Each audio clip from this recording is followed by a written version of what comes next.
The first example of political games in Islam is the changing of the direction in which Muslims pray. For about 15 years, Muhammad's direction for prayer, or Qibla, was Jerusalem. And he and his followers prayed 5 times a day towards that city.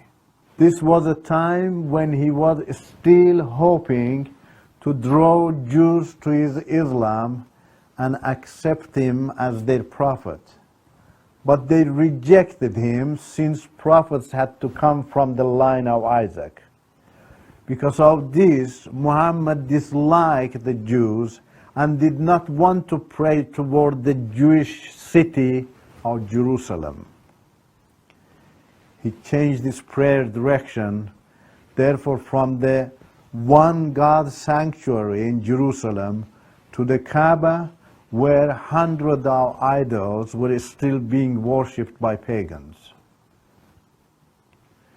Surah Al-Baqarah, in verses 142 and 145, tells us that Allah confirmed the change of the Qibla to please Muhammad.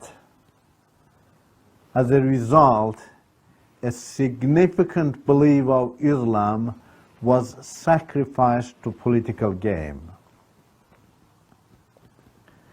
The change of Qibla in Islam is nothing but an indication of the instability of Islamic doctrine.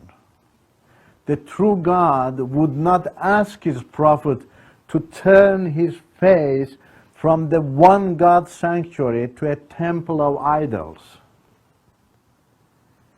The second problem is what? Surah Al-Baqarah says that Allah confirmed the change of the Qibla to please Muhammad.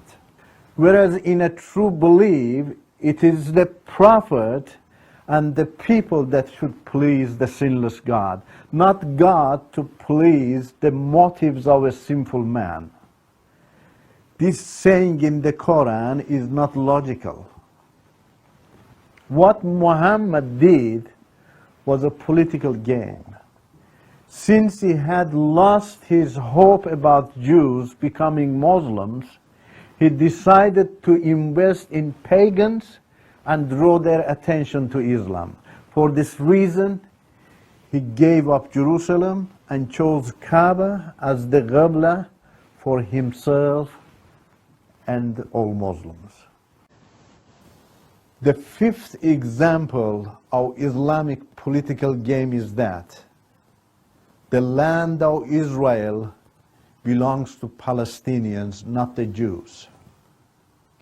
Then Surah Al-Ma'idah in verses 21 and 22 says that Allah ordained Israel for Jews and it belongs to them forever, but not to Palestinian or any other group. Surah Al-Isra, verse 104 say to the children of Israel, to dwell in the Holy Land, and when the time of promise arrives, God will also bring many scattered Jews from various countries to Israel.